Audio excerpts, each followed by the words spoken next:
And off we go. Join me on a ride to the very top of one of the most mythical, or the most mythical mountain in the world, which is actually Mont Ventoux. You can see it in the distance, looming on the horizon. Of course, it's forever branded in our memories. It's a place where Tom Simpson died. But I just happened to rediscover it and found out that it's not that bad. I mean, both in terms of riding and in terms of the atmosphere. The atmosphere is magnificent. The whole thing turned out to be pretty positive, both the ride up and the ride down. This part, this short video, is completely focused on the way up on the climb. This little town's name is Bédouin. It lies at the very bottom of the climb. Basically, it's here that the climb starts, which is 21 kilometers long, and it's a very nice, typical town. But at the same time, there was a huge difference between Bédouin and other small towns in the area, and the difference is cycling. Cyclists are everywhere. It's a cycling town. They are in restaurants, lots of shops, and interestingly enough, the most popular spare part in this area is a cassette, which is no smaller than 12 by 30, and you'll see why. It doesn't become evident at the very start, because actually it starts off as almost as a false flat. Here's a fork.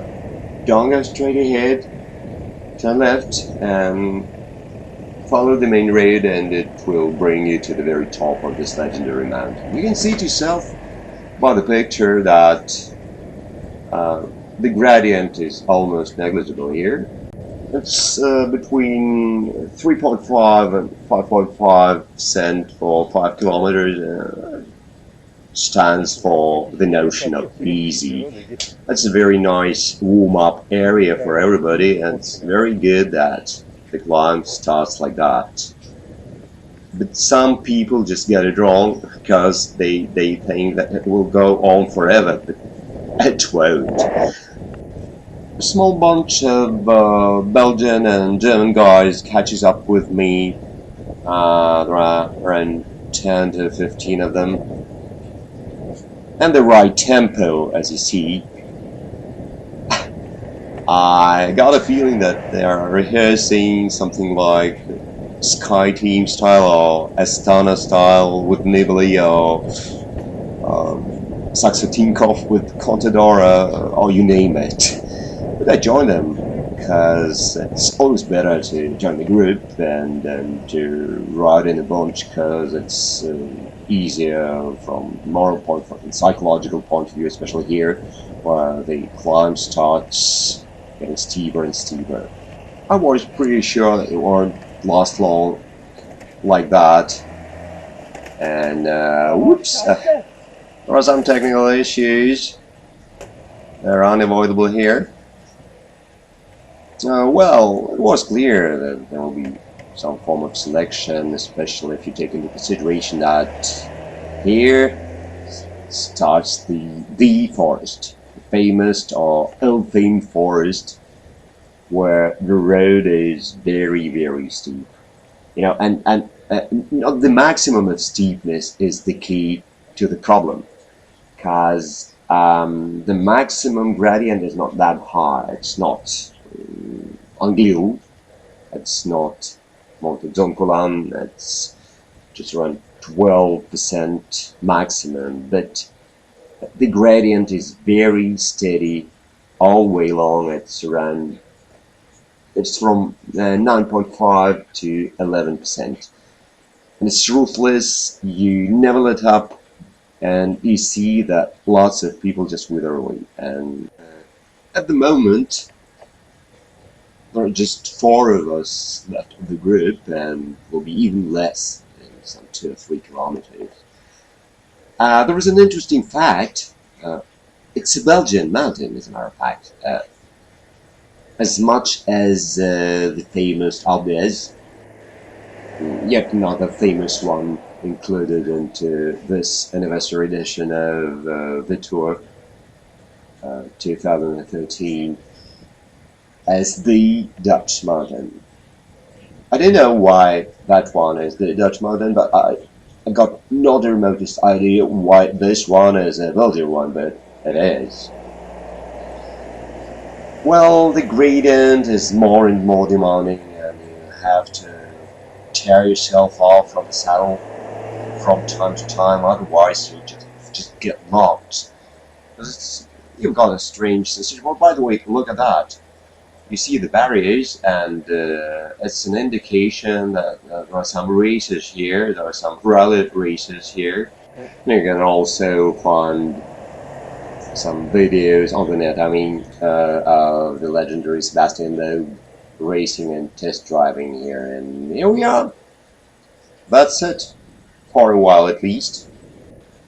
I'm alone at the front, see some graffiti left over from last time Serious Racing was here. There were some supporters of William Bonnet from France. There are also some less known family names here from some smaller races as well, which are regularly held here. And the sun is back.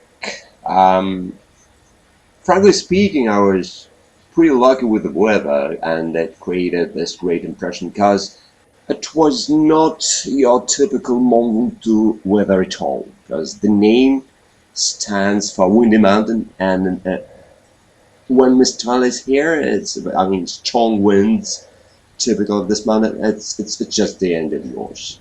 If it accompanies you and the direction is more or less stable, then you're lucky. And I was lucky because the wind was next to nothing. The temperature was around 27 to 31 degrees, no more than that. And it was pretty overcast, at least for the hardest part of it. You can see the remnants of the graffiti in support of Frank Schleck and his team, and the Belgian riders as well, especially the Flemish riders. There is a part which is very similar to a park. Just wonder whether some picnicking in any shape or form is allowed here.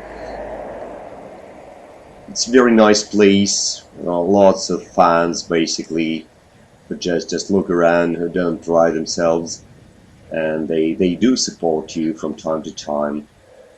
It's a very, very hard part, and you really need some form of support, because here it's steady gradient around 10%. As soon as we're out in the open, I teamed up with two guys from that group, and it was quite a different sort of riding. I was, shivering at the very thought of getting to that lunar landscape, which proved fatal for Tom Simpson, but it turned out quite a nice ride, and the gradient was pretty bearable, and the speed went up, and it was fun. Except the very, very final steep. Unfortunately, you won't see this video, because my camera's battery just went flat. Very worst moment, but it was a very, very long ride indeed. So that was the reason. You can see some snapshots still from the very, very top. Okay, that's it for now. But I hope you'll join me for other rides as well.